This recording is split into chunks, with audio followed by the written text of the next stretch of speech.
دلته په جلال آباد ښار کې د کوچني اختر په رارسېدو سره د ډاډمن امنیت د تامین لپاره ځانګړي تدابیر نیول شوي دي.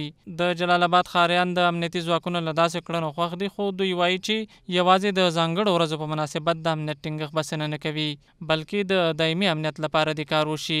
ښه د امنیت راشي، موږ په ننګرهار کې موږ خوشحاله یو. موږ چې ودرېږو څونه وخت چې ودرېږو تنګېږو پرې نه چې څومره هم موږ ته تکلیف راشي دوی موږ نه تنګېږو په دوی باندې، موږ خوشحالېږو په دوی باندې چې موږ تلاشي کې موږ ودرېږو یا موږ یو 10-20 منټه غنټه ودرېږو، هېڅ پروا نه کوي. زه د یو افغان په صفت باندې له دوی نه مننه کوم په واقعا چې نظم یې راوړی، باوجود د ده چې ډېر ګواښونو سره هم مواجه دي. موږ د دوی ملاتړ کوو، دوی باید خپل هغه دندو ته متوجه اوسي، موږ ترې نه خوشحاله یو. فعلا چې ګورو نو په هره سیمه او په هر یو څلورلارې کې پولیس ولاړ دي او نظم عامه ولاړ دي او دوی پلاټنې کوي، خو دې باندې باید بسنه ونه کړو، ځکه چې یوازې د اختر په ورځو کې یا د رمضان د شروع په وخت کې یوازې پلاټنې مناسب نه دي، ځکه چې هغه څوک چې د تروریستي اعمال ترسره کوي هغوی نو د هغه وخت کې چې پولیس ولاړ نه د هغې څخه استفاده کوي هغه وخت څخه، نو یوازې دې باندې بسنه نه کړو، باید دوی هر وخت او په هر ځای کې خپلې پلاټنې سرته ورسوي. د ننګرهار امنیه قومندانۍ ویاند وایي په جلال آباد ښار او ولسوالیو کې د کوچني اختر په رارسېدو ځانګړي امنیتي تدابیر نیولي